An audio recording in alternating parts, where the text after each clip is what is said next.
انتہائی معزز سامعین، سورہ آل عمران آیت نمبر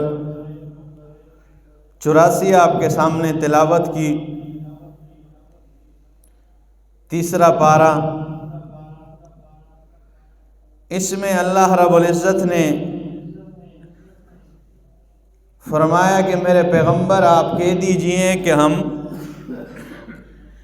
ایمان لاتے ہیں اللہ پر، اور جو اللہ نے ہمارے اوپر نازل کیا ہے، ہماری طرف کتاب بھیجی ہے، اس پر بھی ہم ایمان رکھتے ہیں۔ اور ہم حضرت ابراہیم، حضرت اسماعیل اور حضرت اسحاق، حضرت یعقوب اور حضرت موسیٰ، حضرت عیسیٰ علیہ السلام، ان تمام نبیوں پر ایمان رکھتے ہیں۔ جتنے انبیاء کرام آئے ہیں ہم سب پہ ایمان رکھتے ہیں۔ یہود کی طرح نہیں کہ انہوں نے حضرت عیسیٰ علیہ السلام کا انکار کیا، اور عیسائیوں کی طرح نہیں کہ انہوں نے نبی اکرم صلی اللہ تعالی علیہ وسلم کا انکار کر دیا۔ ہم تمام انبیاء کرام پر ایمان رکھتے ہیں۔ ہاں، افضل و تفضیل کے ہم قائل ہیں۔ فضیلت میں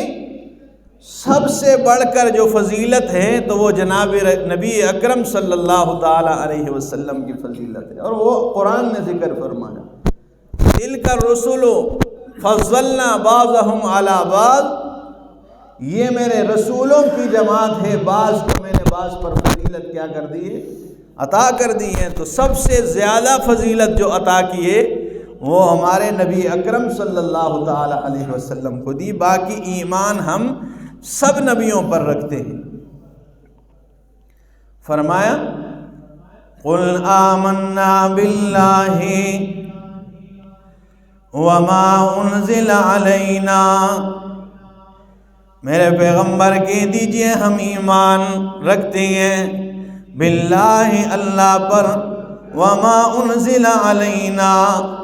اور جو نازل کی گئی ہے ہماری طرف، یعنی ہم قرآن پر بھی ایمان رکھتے ہیں۔ وما انزل علی ابراہیم، اور جو صحیفے حضرت ابراہیم علیہ السلام پہ نازل ہوئی ہیں ہم اس پر بھی ایمان رکھتے ہیں۔ واسماعیل، اور اسماعیل علیہ السلام کی طرف، واسحاق، اور اسحاق علیہ السلام، ویعقوب، اور حضرت یعقوب علیہ السلام، والاسباط، اور ان کی اولاد جتنی بھی ہیں، وما اوتی موسیٰ وعیسیٰ، اور وہ جو دیا گیا موسیٰ علیہ السلام کو، وعیسیٰ، یعنی ہم توریت پر بھی ایمان رکھتے ہیں، ہم انجیل پر بھی ہمارا ایمان ہے، والنبیون من ربہم، اور ہم نبیوں پر ایمان رکھتے ہیں جتنے نبی اللہ نے مبعوث کیے ہیں، لا نفرق بین احد منہم، اور ہم نبیوں میں تفریق نہیں کرتے ہیں کسی نبی کے درمیان، کہ ایک نبی کا کو تسلیم کیا جائے، ایک نبی کو مان لیا جائے، دوسرے نبی کا انکار کر دیا جائے، ٹھیک ہے، یا ایک کی شان و عظمت بیان کی جائے اور دوسرے کی شان و عظمت کو بیان نہ کی جائے، اس بات کے ہم قائل نہیں ہیں۔ ہم سب نبیوں پر ایمان رکھتے ہیں، لیکن سب سے اعلیٰ اور برتر نبی امام الانبیاء کو مانتے ہیں، اور اس فضیلت کا ذکر قرآن نے کیا ہے، کئی بار آپ سن بھی چکے ہیں۔ اللہ نے فرمایا میرے پیغمبر جب ابراہیم علیہ السلام کی باری آتی ہے تو اللہ نے فرمایا وَكَذَلِكَ نُرِي إِبْرَاهِيمَ ملکوت السماوات والارض، وَكَذَلِكَ اسی طرح نُرِي ابراہیم ملکوت السماوات والارض، ہم نے ابراہیم علیہ السلام کو آسمان و زمین کی بادشاہی کے کرشمے دکھا دیے۔ یہ ابراہیم خلیل اللہ کی شان ہے کہ اللہ نے زمین پر کھڑے کھڑے آسمان و زمین کے نظارے، آسمان و زمین کی نشانیاں دکھلا دی ہیں، لیکن جب میرے امام الانبیاء کی باری آتی ہے تو زمین پر کھڑے کھڑے نہیں، اللہ نے فرمایا سبحان الذی اسری بعبدہ لیلا من المسجد الحرام الى المسجد الاقصى الذی بارکنا حولہ لنریہ من آیاتنا۔ میرے پیغمبر ابراہیم خلیل اللہ کی شان تو یہ ہے کہ ان کو زمین پر کھڑے کھڑے نظارے کروا دیے، لیکن تیری باری جب آتی ہے تجھے زمین پر نہیں آسمانوں پر ہی بلا کے تجھے سیر بھی کرواؤں گا، اور آسمانوں پہ سیر اس لیے کروائی ہے لِنُرِيَهُ مِنْ آیاتنا، تاکہ اپنے محبوب کو اپنی قدرت کی نشانیاں دکھلا دوں۔ ٹھیک ہے، یہ شان اب امام الانبیاء کی۔ اور حضرت موسیٰ کلیم اللہ ہے، حضرت موسیٰ علیہ السلام اللہ سے دعا کرتے ہیں رب اشرح لی صدری ویسر لی امری واحلل عقدۃ من لسانی یفقہوا قولی۔ اللہ تو نے نبوت کا بوجھ میرے سر پہ رکھ دیا ہے، اب رب اشرح لی صدری، اے اللہ میرا سینہ کھول دے، وَيَسِّرْ لِي أَمْرِي وَاحْلُلْ عُقْدَةً، میری زبان کے گرے کھول دے میرے مالک۔ اب موسیٰ علیہ السلام دعا کرتے ہیں اور اللہ قبول کرتے ہیں، اللہ عطا کر دیتے ہیں، زبان کے گرے کھول دیتے ہیں اور سینہ حضرت موسیٰ علیہ السلام کا کھول دیتے ہیں۔ لیکن امام الانبیاء کی باری جب آتی ہے تو خود دعا نہیں کی، اللہ نے اپنی طرف سے ارشاد فرمایا الم نشرح لک صدرک، اے میرے محبوب پیغمبر کیا میں نے تیرے سینے کو کھول کے نہیں رکھ دیا ہے؟ تیرے سینے کو کھول کے نہیں رکھ دیا؟ ٹھیک ہے، حضرت موسیٰ کلیم اللہ دعا کرتے کہ اے میرے مالک وجعل لی وزیرا من اہلی ہارون اخی، اے میرے اللہ یہ نبوت کا بوجھ جو تو نے میرے سر پہ رکھ دیا ہے یہ کوئی آسان کام تو نہیں ہے، اللہ میرے بھائی کو تو اس کام میں میرا وزیر بنا دے۔ وزیر وزر سے ہے نا جو بادشاہ کا بوجھ اٹھاتا ہے، میرا وزیر بنا دے۔ ایک بھائی کے لیے کیا دعا مانگتے ہیں، آج تو بھائی بھائی کے پاؤں کو کھینچتا رہتا ہے نا، اس لیے فرمایا اللہ اسے میرا وزیر بنا دے۔ ادھر موسیٰ کلیم اللہ دعا کرتے ہیں، اللہ قبول کر کے بھائی کو نبی بنا دیتے ہیں۔ ان کے ساتھ حضرت ہارون علیہ السلام کو کیا بنا دیا؟ نبی بنا دیا۔ لیکن جب میرے نبی کی باری آتی ہے تو اللہ نے خود فرمایا وَوَضَعْنَا عَنْكَ وِزْرَكَ، میرے پیغمبر میں نے آپ کا بوجھ کسی اور سے نہیں، میں اللہ نے تجھ سے ہلکا کیا ہے۔ لیکن وَوَضَعْنَا عَنْكَ وِزْرَكَ، تیرے بوجھ کو میں نے خود تیرے ساتھ کیا کر دیا؟ ہلکا کیا ہے، اٹھا لیا ہے۔ اور حضرت موسیٰ علیہ السلام اللہ نے کوئی طور پر جب بلا لیا تو موسیٰ علیہ السلام قوم کی چیدہ لوگوں کو لے کر دوڑ رہے ہیں۔ اللہ نے پوچھا ما آجلک عن قومک یا موسیٰ، اے موسیٰ اپنی قوم سے تجھے کس چیز نے جلدی میں ڈال دیا ہے؟ قوم تو پیچھے رہ گئی ہے، تو آگے آگے دوڑ رہا ہے۔ موسیٰ کلیم اللہ جواباً کہتے ہیں عجلت الیک رب لترضی، اے اللہ میں نے جلدی اس لیے کی ہے تاکہ تو راضی ہو جائے۔ موسیٰ کلیم اللہ کی شان تو یہ ہے کہ کہتے ہیں اللہ میں نے جلدی اس لیے کی ہے تاکہ تو راضی ہو جائے۔ اور میرے محبوب امام الانبیاء کی باری جب آتی ہے تو یہ نہیں فرماتے ہیں اللہ تاکہ تو راضی ہو جائے، بلکہ اللہ نے اعلان کر دیا وَلَسَوْفَ يُعْطِيكَ رَبُّكَ فَتَرْضَىٰ، میرے پیغمبر تجھے اتنا عطا کر دوں گا کہ تو راضی ہو جائے گا، کہ تو راضی ہو جائے گا میرے پیغمبر۔ لیکن یہ فرق نظر آتا ہے نا، اس کے ہم قائل ہیں، ہم تفریق کے قائل نہیں ہیں۔ انبیاء کرام کے مابین تفریق کے ہم کسی طرح قائل نہیں ہیں، سب پر ایمان رکھتے ہیں، لیکن شان و عظمت اور رتبہ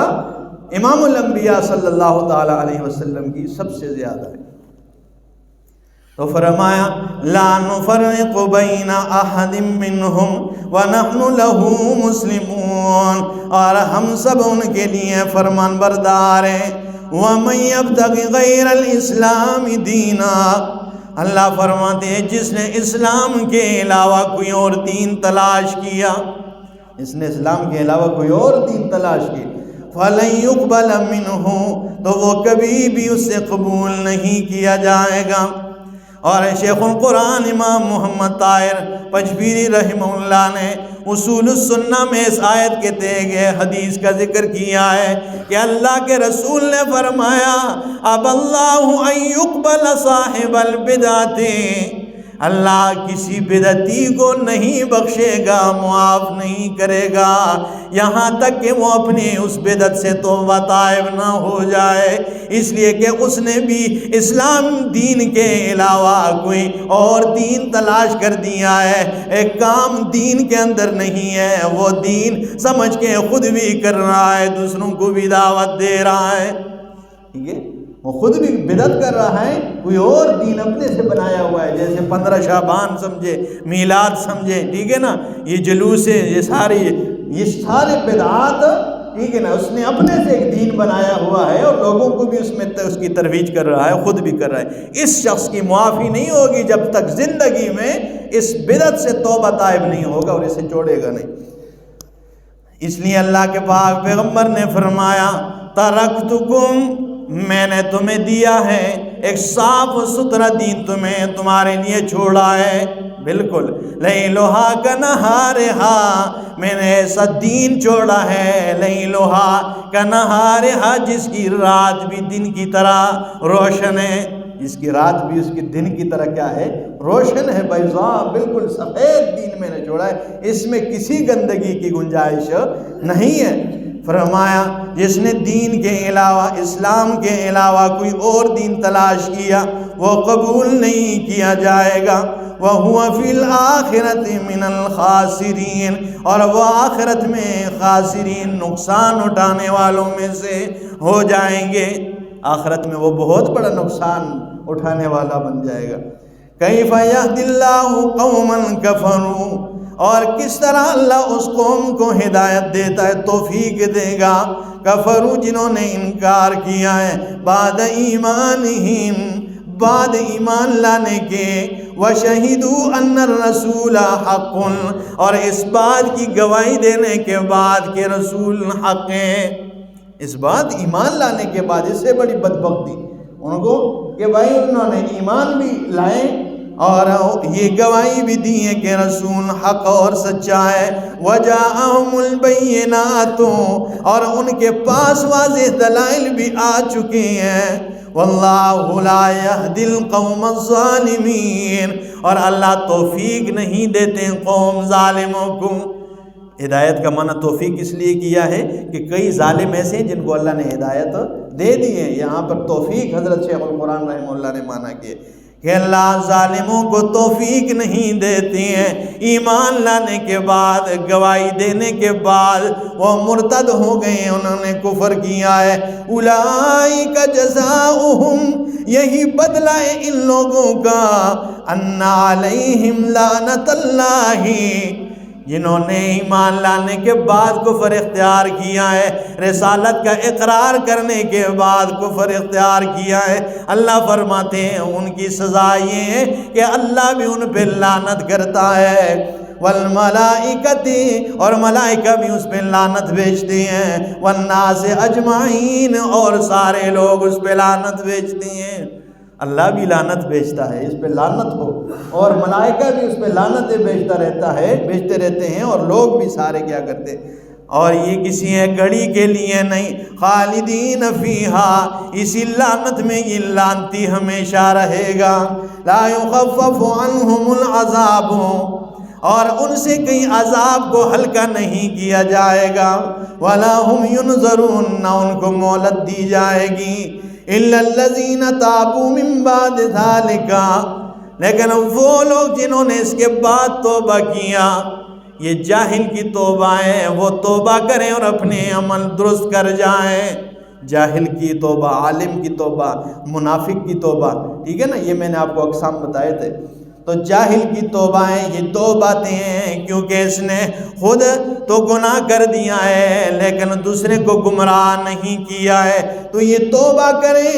من بعد ذالک، اس کے بعد وَأَصْلَحُ، اور اپنی اصلاح کریں، فَإِنَّ اللَّهَ غَفُورٌ رَحِيمٌ، تو بے شک اللہ غفور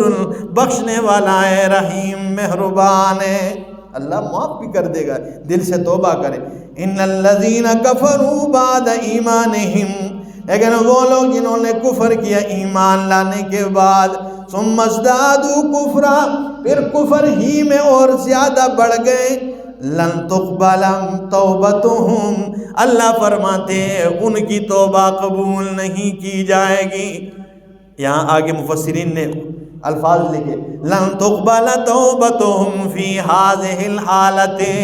اس حالت میں، کفر کی حالت میں ان کی توبہ قبول نہیں ہوگی۔ اگر کفر کی حالت میں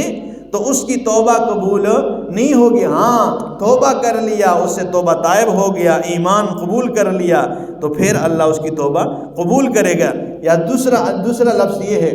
لن تقبل توبتہم فی القیامہ، یہ قیامت والے دن اگر اسی کفر میں دنیا سے گیا، اللہ اس کی توبہ قبول نہیں کرے گا، کہ وہ ادھر توبہ کرے، اللہ میری توبہ ہے، کسی وقت تو میں ٹھیک تھا نا، وہ جو میں نے کام کیا ہے وہ میں اب توبہ کرتا ہوں، اس وقت پھر توبہ قبول نہیں ہوگا۔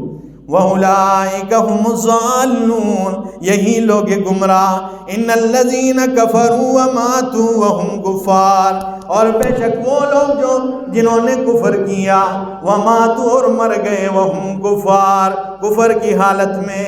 فَلَن يُقْبَلَ مِنْ أَحَدِهِمْ، اللہ فرماتے ہیں کبھی بھی ان سے قبول نہیں کیا جائے گا، مِلْءُ الْأَرْضِ ذَهَبًا، اگرچہ ساری زمین وہ سونے سے بھر دے، سارا یہ جو زمین ہے نا یہ سونے سے بھر دے، وہ ان سے یہ بھی قبول نہیں کیا جائے گا۔ وَلَوْ افْتَدَىٰ بِهِ، اگر وہ سونے کو اپنے بدلے میں دے دے کہ یہ لے لے اللہ مجھے معاف کر دے، معافی نہیں ہوگی، یہ ہو تو نہیں سکتا، لیکن اگر ہو اس کے لیے یہ پورا زمین جو ہے نا سونے کا بھر جائے۔ اولئک لہم عذاب علیم، اللہ فرماتے ہیں ان کے لیے دردناک عذاب ہے، وما لہم من ناصرین، اور ان کے لیے کوئی مددگار نہیں ہوگا۔ یہ سورہ یونس میں بھی اللہ فرماتے ہیں یہی بات ہے، وَلَوْ أَنَّ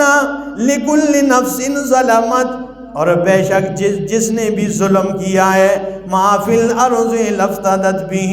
اگر یہ ساری زمین سونے سے بھر جائے، وہ فدیہ کرے، اللہ فرماتے ہیں وَأَسَرُّ النَّدَامَةَ،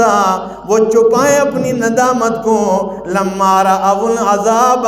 جب وہ دیکھے گا عذاب کو، وَقُضِيَ بَيْنَهُمْ بِالْقِسْطِ وَهُمْ لَا يُظْلَمُونَ، اور انصاف سے ان کا فیصلہ کیا گیا ہے، ان کے ساتھ کوئی ظلم نہیں کیا جائے گا۔ اسی طرح جو ہے نا یہ سورۃ الرعد میں اللہ فرماتے ہیں یہی بات ہے، سورۃ رات میں، لِلَّذِينَ اسْتَجَابُوا لِرَبِّهِمُ الْحُسْنَى، جن لوگوں نے رب کی بات کو مان لیا ان کے لیے بھلائی ہے، اور وَالَّذِينَ لَمْ يَسْتَجِيبُوا لَهُ، اور جنہوں نے رب کی بات کو نہیں مانا، لَوْ أَنَّ لَهُم مَّا فِي الْأَرْضِ جَمِيعًا، جو کچھ زمین میں اگر یہ سارا اس کا ہو جائے، وَمِثْلَهُ، اور اس کی طرح اور بھی ہو جائیں، لَافْتَدَوْا بِهِ، اگر فدیہ کرے اپنی جانب سے، یہ میری طرف سے لے لے لیکن مجھے معاف کر دے، اولئک لہم سوء الحساب، یہی لوگ ہیں جن کے لیے بہت برا حساب ہے، ان کا بہت زیادہ برا۔ اور اسی طرح یہ آگے میرے سامنے یہ سورہ سبا میں بھی اللہ فرماتے ہیں، سورہ سبا میں بھی اسی بات کا اللہ رب العزت نے ذکر فرمایا، وَقَالَ الَّذِينَ اسْتُضْعِفُوا لِلَّذِينَ اسْتَكْبَرُوا بَلْ مَكْرُ اللَّيْلِ وَالنَّهَارِ بل مکر اللیل والنہار اذ تأمروننا ان نکفر باللہ ونجعل له اندادا واسروا الندامۃ لما رأوا العذاب، اور وہ چھپائیں گے اپنی ندامت کو جب وہ عذاب کو دیکھ لیں گے، جب دیکھیں گے نا تو یہ سارے ٹھیک ہے نا، اور جو کچھ بھی نا دینا چاہے، اللہ فرماتے ہیں کسی صورت اس کی یہ اس ہے کہ اس کی توبہ ہرگز قبول نہیں کیا جائے گا۔ اولئک لہم عذاب علیم، ان لوگوں کے لیے دردناک عذاب ہے، وما لہم من ناصرین، اور کوئی ان کا مددگار نہیں ہوگا۔ اسی کے ساتھ ساتھ ہمارا تیسرا پارہ آج اختتام پذیر ہوا۔ انشاءاللہ اگلے درس میں چوتھا پارہ شروع کریں گے۔ اللہ عمل کی توفیق۔